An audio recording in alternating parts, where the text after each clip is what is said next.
Hey you guys, it's Peter, and welcome to my channel, Peterisms, where I tell stories of my life and just little things that I have learned as I have grown into the person that I am today. And it is a beautiful day in Indianapolis today. It is like upper 70s, it's almost 80 degrees, but it's overcast and there's a breeze outside and the leaves are blowing down the street and the leaves have changed. They're all red and gold, and it is just a perfect fall day in Indianapolis today, and I'm really enjoying it. So I have just been bumping out the videos, and I thought that I would sit down before I get ready to vlog and drink a little bit of coffee and read a few meditations. So I brought with me the Melody Beatty, Journey to the Heart, and The Language of Letting Go. Two of my favorites over here. I thought that I would read from these and see what they have to tell us today. So let's get into The Language of Letting Go. First, it's been such a neighborly day today. I just want to tell you that, like, the last couple weeks, because it's been colder, since the pool closed and summer kind of like shut down and all that kind of stuff, my neighbors haven't really been walking down the street that much. And today, like, my neighbor across the street, she's been out working in her garden the last couple weeks, but not as much as she usually does. But she's putting inside stuff that she wants to save through the winter and repotting it and all this kind of stuff. See, here's somebody walking down the street right now. So she's been out there all day today. In fact, I just did this review video where I was reviewing cookies, and she said, "Do you have cookies?" So I took her some cookies afterwards, and we were talking, and all my neighbors have been walking down the street today. It's just been so nice because it's just been like kind of like summer was again. So anyway, all right, The Language of Letting Go. Today is October 27th. Let's see what the book has to tell us today. Can't believe it's almost November 1st already. Well, October 27th is a step. It's step 11. So let's go back and read yesterday's, and it is October 26th, Clarity. I know better than to not trust God, but sometimes I forget that. When we are in the midst of an experience, it is easy to forget that there is a plan. Sometimes all we can see is today. If we were to watch only 2 minutes in the middle of a television program, it would make little sense. It would be a disconnected event. If we were to watch a weaver sewing a tapestry for only a few moments and focused on only a small piece of the work, it would not look beautiful.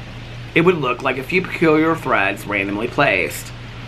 How often we use that same limited perspective to look at our life, especially when we are going through a difficult time. Here's the male guy. He is so nice. Hey, how are you?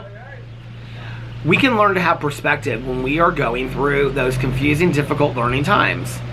When we are being pelleted by events that make us feel, think, and question, we are in the midst of learning something important.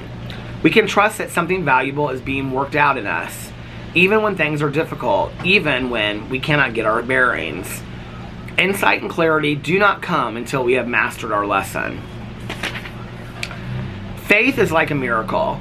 It must be an exercise to grow strong. Repeated experiences of having to trust what we can't see and repeated experiences of learning to trust that things will work out are what makes our faith muscles grow strong. Today I will trust that the events in my life are not random. My experiences are not a mistake. The universe, my higher power, and life are not picking on me. I am going through what I need to go through to learn something valuable, something that will prepare me for the joy and love I am seeking. It's really interesting. I think it's interesting that she focuses so much on the whole God aspect of this kind of lesson in life, which, I mean, I don't really have a problem with, because I can kind of like take that or leave that as I go, and I do have a higher power and things like that. I think I'm only cognizant of it for the people out there that watch this channel that don't have those similar beliefs, so I try to be careful of like how to read those things and how to explain them to you. But the reason why I think, and so that's always in the back of my mind, my nose is driving me crazy. I'm sorry you guys, my allergies have been acting up the last couple days, well, the last couple months. But I think what's interesting to me about it is that this idea of like God has a plan, which I believe in my personal life, that God has a plan, you know, that there is a God and I'm not it. I think it's interesting that she brings it about in this whole thing when you want to have clarity over a small situation. I think that that is something that age and life experience brings with it. I used to use this example a lot in my videos, that I would say I felt like there was like this blue string that connected things in my life, that at the time that they were happening, I didn't realize that this blue string was actually going through the event and leading to the next event, if that makes sense, right? But when I look back through my life, right, and I look back through, like, for example, me, you know, using substances when I was in high school, coming from a family of addiction, then ended up using, then I can remember joking with my friends and being like, I'm never going to get sober and whatever, then ended up getting sober, then ended up working in the field, working in the very same treatment program that I went to treatment at, you know, and then years later, just deciding that it had always been my dream, and I had said when I first got sober, here's that blue string going through there, okay, God, if this is what you want from me, I'll stay sober, but I'm going to use this as a foundation for having amazing things in my life, right? And one of those things I always wanted to do was write a book. So I ended up writing a book, and that book led me to BookTube, which ultimately led me to these other channels that I now have 7, which ultimately led me to sharing my story of recovery on all those 7 channels. It's all connected, right? Or maybe I'm just making sense out of it in some random way. It could be either. I like the magic of making sense of it. I like the magic of connectivity, if that makes sense. I don't necessarily know that everything is connected. I mean, you know, like, people always say to me, well, how do you know there's a God? How do you know there's an afterlife? Well, I won't really ever know until I'm gone anyway, and at that point it really doesn't make a difference anyway, right? Because either I'm dead and gone and I won't know, or I'm dead and gone and there is an afterlife and there is a God. And so it's really how I make, we don't really talk about this when we talk about religion and spirituality. Religion and spirituality, unless you're talking about faith and what you believe after we're gone, doesn't really have so much to do with the afterlife. It has really to do with this life, and really in how we evaluate things, make sense of things with our belief system of what comes after, if that makes sense, right? That's how we make sense of things in today's life. So, like, our aim to be better people and grow and whatever, but it's really about enjoying this life the most we can, whether you're a spiritual person or you're not. You can be a complete atheist, and your goal of your life can be to enjoy your life as much as possible, right? Personally, one of the things I've learned through my life, not even just being a spiritual person, is that when I am kinder to people, when my interactions are more compassionate and loving and understanding, when I am more forgiving and people are more forgiving of me, my interactions with people are more enjoyable. When I have more gratitude in my life, when I am more appreciative of the things that I've been given, I appreciate life more. I enjoy life more. You don't have to be a deeply spiritual or religious person to practice forgiveness, understanding, kindness, compassion, love, and those kinds of things to appreciate your life more. You could be a complete atheist and believe those things, right? I think what's interesting about this meditation is this idea of looking at something small in your life and not really realizing where it'll lead to next. And this is where I say that it's interesting to me that she makes it very God-centered, because I have gone through, like, okay, in each breakup that I've gone through, or not even breakup, but each relationship that I've had like really serious, difficult times, or even maybe not serious, just like random arguing or whatever, that I literally can flash forward like 20 years ago, you know, when I was having that relationship to today, I'd be going through a very similar situation with my husband and realized that did not fare well for me then. I need to change something today, right? Like, that's like taking that limited experience and learning and growing from it. That's not, I don't know, necessarily a God thing. You can apply God to it if you want to, right? So it doesn't have to be. But I think that that's such a truism, right? That often we look at isolated situations and we go, why, this isn't fair, this doesn't make sense, why is this happening to me, why is this breakup happening to me, why did this person pass in my life, why am I sick, why is this person sick, why did this happen? We ask all these whys, and you know, and I used to work with this woman, and she and I were about the same age, and I remember that when patients would say to her, like, this is like some decision she would make, they'd say, this isn't fair, and she would say, you wouldn't want life to be fair, because if life were fair, that might mean that all of us are starving and have no fresh water to drink, because that could be fair on this earth. We don't know what fair looks like, right? Each of our experiences, each of our life journeys are completely different, completely separate. And I always remember that. Like, I always think about that, right? You know, that everything that we go through is so different.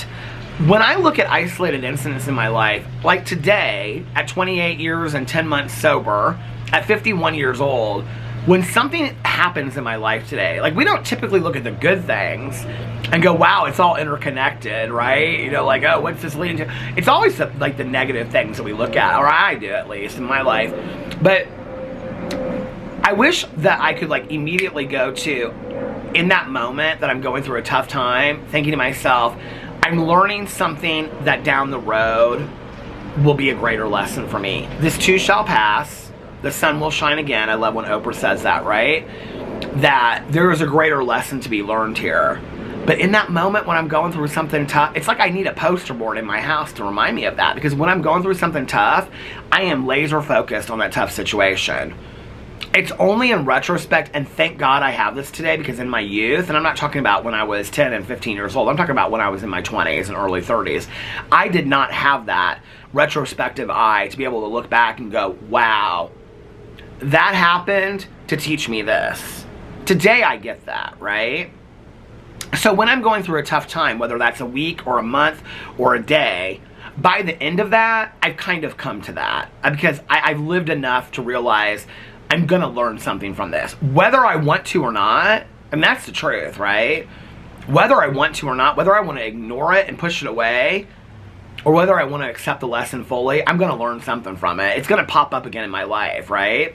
So I love the idea and the analogy that she uses of just looking at somebody weaving something for a short period of time, or somebody doing this for a short period of time. You're not getting the full picture of what's going on, right? And she's basically comparing that to, you don't really get to see God's whole plan. But do any of us really get to see God's full plan until we die and we take our last breath and we're no longer here? I mean, and if there's no afterlife, then we're never going to be able to evaluate what happened anyway. And if there is, then we will, but we won't know that till we're done. I like to learn and grow and evaluate as I go. You know, I like to have like quarterly reviews with myself and go, okay, what have I learned in the last quarter? What have I learned in the last year? That's why, like, on my birthday, my sobriety birthday, on the new year, things like that, I like to sit and look at the past year, or the past 6 months or whatever, and say, okay, from 28 years sober to 29 years sober, what are some of the lessons that I've learned? You know, last year my sponsor was so focused on let them spin, let them twirl, do not engage. I think I've done pretty good at practicing that. But in relation to this meditation, one of the things I've learned is stuff has to happen to me in my life to present lessons to me, to present assignments and homework. You know, like, my sponsor didn't just one day out of the blue say to me, let them spin, let them twirl. And I go, oh, where'd you come up with that? I mean, it was like I was talking to her about people that were driving me crazy in my life. And she goes, don't engage. Just let them spin, let them twirl. Don't engage in it. You're not part of this. You're not in this. Let it go. It has nothing to do with you, right? So something occurs, and then we have teachers along the way. Your teachers might be your grandparents, your neighbors, your friends. My teachers are my sponsor, my friends, my husband. We all have teachers in our life that come in many different forms, right? It's if we choose to listen to them or not. I wish I listened to my parents long before, because I thought I knew everything, right? And then I learned I didn't. And then they were done dispensing the advice and the assignment, so to speak. So something happens, I'm taught something, I practice something, and then it takes me a while to learn it, and then I learn it, but then it still takes me time to implement it. And that's what life is, and that's why life is so fantastic. It's not like something just happens and we learn it the first time. We learn it as we go. And each time as we learn it, it's like cooking, right? Like, you don't sit down the first time with a recipe and it turns out perfect. You know, you learn naturally. I mean, I'm not somebody that cooks, but friends of mine that cook, it's like, I watch them and it's like magic in the kitchen. You know, they like a pinch of this, a pinch of that, a dice of that. They know, pinch of that. They know exactly what they're doing, right? And they've learned over time this magic. Well, that's what life is about. Life is like this magical cooking lesson that you just kind of learn as you go. And then you take those things that you learned and you applied. Why? Not to wallow in our misery of what tough, difficult times we've had, but to apply those to have the most amazing life that we possibly can have. And that's what I want. And that's what I want for you guys as well. So when you're going through a tough time, okay, and this is a reminder to myself as well, because like I said, I'm not great at this. But when you're going through a tough time, try and remember to pay yourself forward and say, what you're going through right now will be benefited greatly down the road when you learn from this and you apply it to your life, and you are later able to enjoy your life more fully from what you are going through today. Anyway, let me know what you think about that in the comment section below. I love you guys so much. I hope that you have a great weekend, and I will see you in my next video. Bye.